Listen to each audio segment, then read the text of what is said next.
ओम नमो भगवते वासुदेवाय। भागवत पुराण एकादश स्कंद 29वां अध्याय भागवत धर्मों का निरूपण और उद्धव जी का बद्रिकाश्रम गमन। उद्धव जी ने कहा, अच्युत, जो अपना मन वश में नहीं कर सका है उसके लिए आपकी बतलाई हुई इस योग साधना को तो मैं बहुत ही कठिन समझता हूं। अतः अब आप कोई ऐसा सरल और सुगम साधन बतलाइए जिससे मनुष्य अनायास ही परम पद प्राप्त कर सके। कमल नयन, आप जानते ही हैं कि अधिकांश योगी जब अपने मन को एकाग्र करने लगते हैं तब वे बार बार चेष्टा करने पर भी सफल न होने के कारण हार मान लेते हैं और उसे वश में न कर पाने के कारण दुखी हो जाते हैं। पद्मलोचन, आप विश्वेश्वर हैं। आपके ही द्वारा सारे संसार का नियमन होता है। इसी से सरासर विचार में चतुर मनुष्य आपके आनंद वर्षी चरण कमलों की शरण लेते हैं और अनायास ही सिद्धि प्राप्त कर लेते हैं। आपकी माया उनका कुछ नहीं बिगाड़ सकती, क्योंकि उन्हें योग साधना और कर्मानुष्ठान का अभिमान नहीं होता। परंतु जो आपके चरणों का आश्रय नहीं लेते वे योगी और कर्मी अपने साधन के घमंड से फूल जाते हैं। अवश्य ही आपकी माया ने उनकी मति हर ली है। प्रभो, आप सबके हितैषी सुहृद हैं। आप अपने अनन्य शरणागत बलि आदि सेवकों के अधीन हो जाएं, यह आपके लिए कोई आश्चर्य की बात नहीं है, क्योंकि आपने रामावतार ग्रहण करके प्रेमवश वानरों से भी मित्रता का निर्वाह किया। यद्यपि ब्रह्मा आदि लोकेश्वर गण भी अपने दिव्य किरीटों को आपके चरण कमल रखने की चौकी पर रगड़ते रहते हैं, प्रभो, आप सबके प्रियतम स्वामी और आत्मा हैं।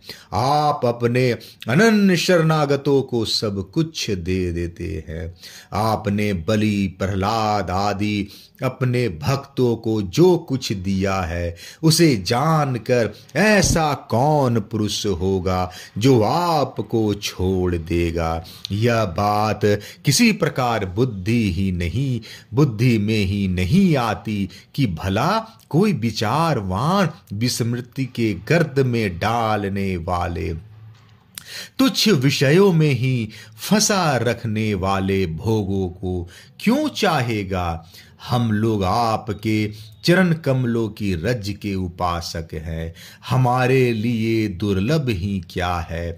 भगवन, आप समस्त प्राणियों के अंतःकरण में अंतर्यामी रूप से और बाहर गुरु रूप से स्थित होकर उनके सारे पाप ताप मिटा देते हैं और अपने वास्तविक स्वरूप को उनके प्रति प्रकट कर देते हैं। बड़े बड़े ब्रह्म ज्ञानी ब्रह्मा जी के समान लंबी आयु पाकर भी आपके उपकारों का बदला नहीं चुका सकते। इसी से वे आपके उपकारों का स्मरण करके क्षण क्षण अधिकाधिक आनंद का अनुभव करते रहते हैं। श्री सुखदेव जी कहते हैं, परीक्षित, भगवान श्री कृष्ण ब्रह्मादि ईश्वरों के भी ईश्वर हैं। वे ही सत्व रज आदि गुणों के द्वारा ब्रह्मा, विष्णु और रुद्र का रूप धारण करके जगत की उत्पत्ति, स्थिति आदि के खेल खेला करते हैं। जब उद्धव जी ने अनुराग भरे चित्त से उनसे यह प्रश्न किया तब उन्होंने मंद मंद मुस्कुराकर बड़े प्रेम से कहना प्रारंभ किया, श्री भगवान ने कहा, प्रिय उद्धव, अब मैं तुम्हें अपने उन मंगलमय भागवत धर्मों का उपदेश करता हूं जिनका श्रद्धा पूर्वक आचरण करके मनुष्य संसार रूप दुर्जय मृत्यु को अनायास ही जीत लेता है।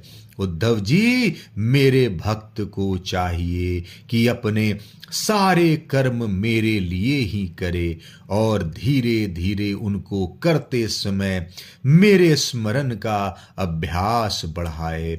कुछ ही दिनों में उसके मन और चित्त मुझ में समर्पित हो जाएंगे। उसके मन और आत्मा मेरे ही धर्मों में रम जाएंगे। मेरे भक्त साधु जन जिन पवित्र स्थानों में निवास करते हो उन्हीं में रहे और देवता, असुर अथवा मनुष्यों में जो मेरे अनन्य भक्त हो उनके आचरणों का अनुसरण करे। पर्व के अवसरों पर सबके साथ मिलकर अथवा अकेला ही नृत्य, गान, वाद और महाराजोचित ठाट बाट से मेरी यात्रा आदि के महोत्सव करे। सुधांतकरण पुरुष आकाश के समान बाहर और भीतर परिपूर्ण एवं आवरण शून्य मुझ परमात्मा को ही समस्त प्राणियों और अपने हृदय में स्थित देखे। निर्मल बुद्धि उद्धव जी, जो साधक केवल इन ज्ञान दृष्टि का आश्रय लेकर संपूर्ण प्राणियों और पदार्थों में मेरा दर्शन करता है और उन्हें मेरा ही रूप मान कर सत्कार करता है तथा ब्राह्मण और चांडाल, चोर और ब्राह्मण भक्त, सूर्य और चिंगारी तथा कृपालु और क्रूर में समान दृष्टि रखता है, उसे ही सच्चा ज्ञानी समझना चाहिए। जब निरंतर सभी नर नारियों में मेरी ही भावना की जाती है तब थोड़े ही दिनों में साधक के चित्त से स्पर्धा, होड़, ईर्ष्या, तिरस्कार और अहंकार आदि दोष दूर हो जाते हैं। अपने ही लोग यदि हंसी करे तो करने दे, उनकी परवाह न करे। मैं अच्छा हूं वह बुरा है, ऐसी देह दृष्टि को और लोक लज्जा को छोड़ दे और कुत्ते, चांडाल, गौ एवं गधे को भी पृथ्वी पर गिरकर साष्टांग दंडवत प्रणाम करे।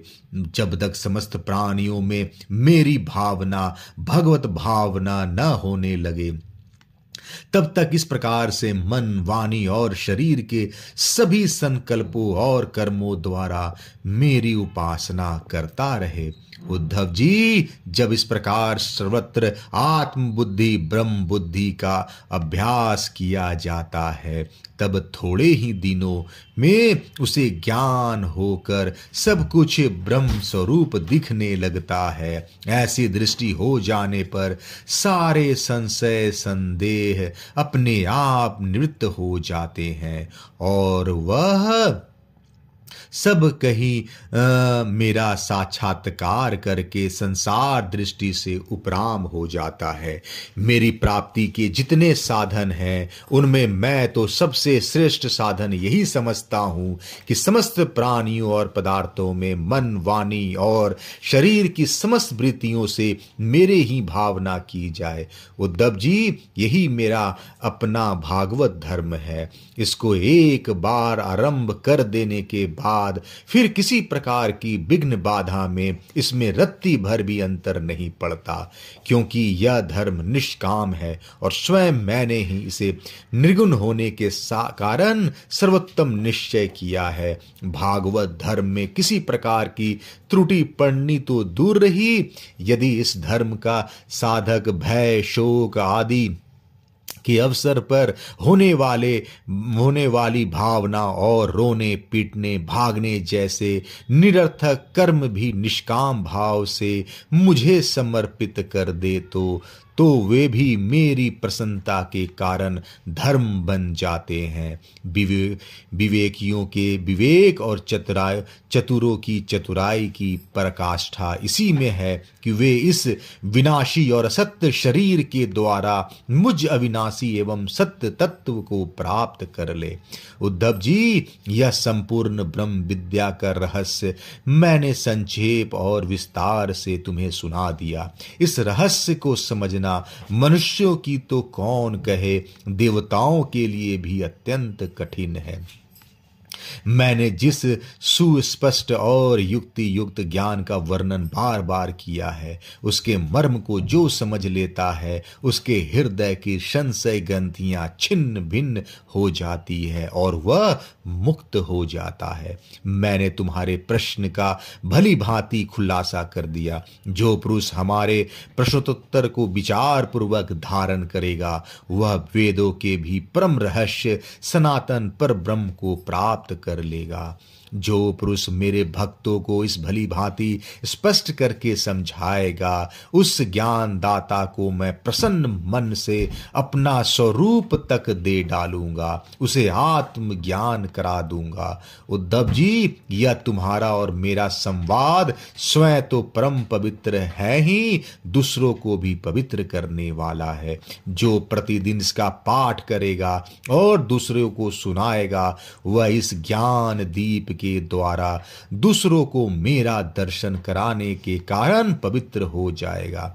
जो कोई एकाग्र चित्त से इसे श्रद्धा पूर्वक नित्य सुनेगा, उसे मेरी पराभक्ति प्राप्त होगी और वह कर्म बंधन से मुक्त हो जाएगा।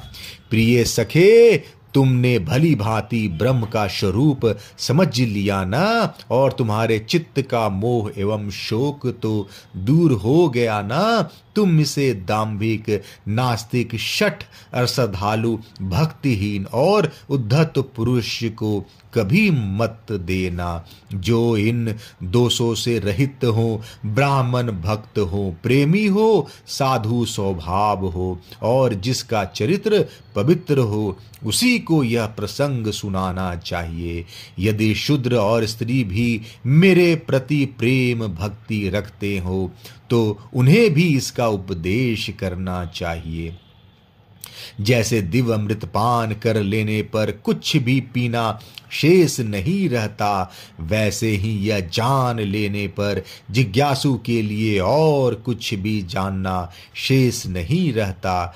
प्यारे उद्धव, मनुष्यों को ज्ञान, कर्म, योग, वाणिज्य और राजदंड आदि से क्रमशः मोक्ष, धर्म, काम और अर्थ रूप फल प्राप्त होते हैं, परंतु तुम्हारे जैसे अनन्य भक्तों के लिए यह चारों प्रकार का फल केवल मैं ही हूँ। जिस समय मनुष्य समस्त कर्मों का परित्याग करके मुझे आत्मसमर्पण कर देता है, उस समय वह मेरा विशेष माननीय हो जाता है और मैं उसे उसके जीवत्व से छुड़ाकर अमृत स्वरूप मोक्ष की प्राप्ति करा देता हूँ और वह मुझसे मिलकर मेरा स्वरूप हो जाता है। श्री सुखदेव जी कहते हैं, परीक्षित, अब उद्धव जी योग मार्ग का पूरा उपदेश प्राप्त कर चुके थे। भगवान श्री कृष्ण की बात सुनकर उनकी आंखों में आंसू उमड़ आए। प्रेम की बाढ़ से गला रुंध गया, चुपचाप हाथ जोड़े रह गए और वाणी से कुछ बोला न गया। उनका चित्त प्रेमावेश से विहल हो रहा था। उन्होंने धैर्य पूर्वक उसे रोका और अपने को अत्यंत सौभाग्यशाली अनुभव करते हुए सिर से यदुवंश शिरोमणि भगवान श्री कृष्ण के चरणों को स्पर्श किया तथा हाथ जोड़कर उनसे यह प्रार्थना की। उद्धव जी ने कहा, प्रभो, आप माया और ब्रह्मा आदि के भी मूल कारण है। मैं मोह के महान अंधकार में भटक रहा था। आपके सत्संग से वह सदा के लिए भाग गया। भला जो अग्नि के पास पहुंच गया, उसके सामने क्या शीत अंधकार और उसके कारण होने वाला भय ठहर सकता सकते हैं। भगवान, आपकी मोहिनी माया ने मेरा ज्ञान दीपक छीन लिया था, परंतु आपने कृपा करके वह फिर अपने सेवक को लौटा दिया। आपने मेरे ऊपर महान अनुग्रह की वर्षा की है। ऐसा कौन होगा जो आपके इस कृपा प्रसाद का अनुभव करके भी आपके चरण कमलों की शरण छोड़ दे और किसी दूसरे का सहारा ले। आपने अपनी माया से सृष्टि वृद्धि के लिए दर्शाह, वृष्णि, अंधक और शाश्वत वंशी यादवों के साथ मुझे सुदृढ़ स्नेह पास से बांध दिया था। आज आपने आत्मबोध की तीखी तलवार से उन बंधन को अनायास ही काट डाला। महायोगेश्वर, मेरा आपको नमस्कार है। अब आप कृपा करके मुझ शरणागत को ऐसी आज्ञा दीजिए जिससे आपके चरण कमलों में मेरी अनन्य भक्ति बनी रहे। भगवान श्री कृष्ण ने कहा, उद्धव जी, अब तुम मेरी आज्ञा से बद्री वन में चले जाओ। वह मेरा ही आश्रम है। वहां मेरे चरण कमलों के धोवन, गंगा जल का स्नान पान के द्वारा सेवन करके तुम पवित्र हो जाओगे। अलकनंदा के दर्शन मात्र से तुम्हारे सारे पाप ताप नष्ट हो जाएंगे। प्रिय उद्धव, तुम वहां वृक्षों की छाल पहनना, वन के कंद मूल फल खाना और किसी भोग की अपेक्षा न रहकर निष्प्रवृत्ति से अपने आप में मस्त रहना। सर्दी गर्मी सुख दुख जो कुछ आप पड़े उसे सम रहकर सहना। स्वभाव सौम्य रखना, इंद्रियों को वश में रखना, चित्त शांत रहे, बुद्धि समाहित रहे और तुम स्वयं मेरे स्वरूप के ज्ञान और अनुभव में डूबे रहना। मैंने तुम्हें जो कुछ शिक्षा दी है उसका एकांत में विचार पूर्वक अनुभव करते रहना। अपनी वाणी और चित्त मुझ में ही लगाए रहना और मेरे बतलाए हुए भागवत धर्म में प्रेम से रम जाना। अंत में तुम त्रिगुण और उनसे संबंध रखने वाली गतियों को पार करके उनसे परे मेरे परमार्थ स्वरूप में मिल जाओगे। श्री सुखदेव जी कहते हैं, परीक्षित, भगवान श्री कृष्ण के स्वरूप का ज्ञान संसार के भेद भ्रम को छिन्न भिन्न कर देता है। जब उन्होंने स्वयं उद्धव जी को ऐसा उपदेश किया तो उन्होंने उनका परिक्रमा की और उनके चरणों पर सिर रख दिया। इसमें संदेह नहीं कि उद्धव जी संयोग वियोग से होने वाले सुख दुख के जोड़े से परे थे, क्योंकि वे भगवान के निर्द्वंद चरणों की शरण ले चुके थे। फिर भी वहां से चलते समय उनका चित्त प्रेम वश में से भर गया। उन्होंने अपने नेत्रों की झरती हुई अश्रुधारा से भगवान के चरण कमलों को भिगो दिया।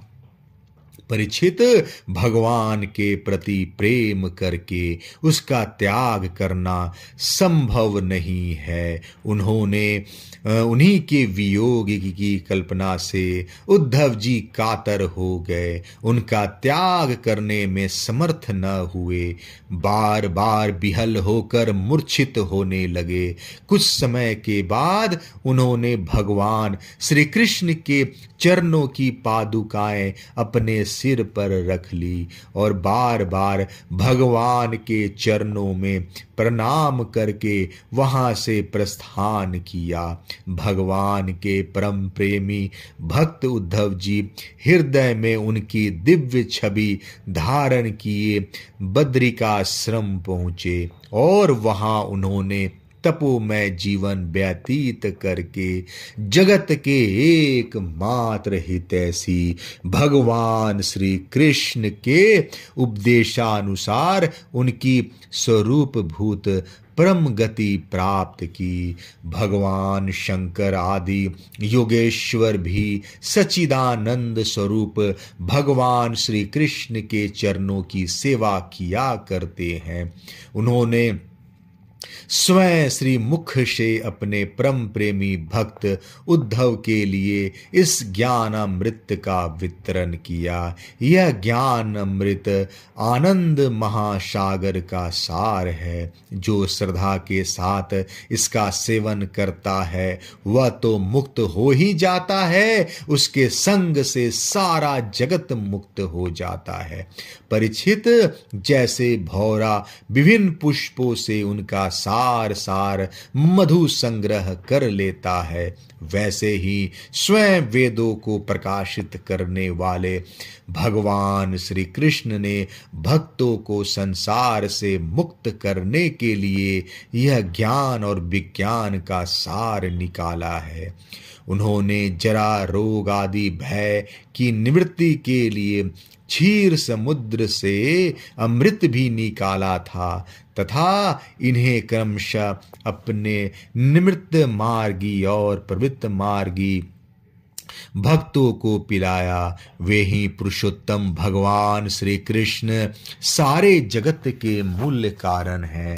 मैं उनके चरणों में नमस्कार करता हूँ। 29वां अध्याय समाप्त।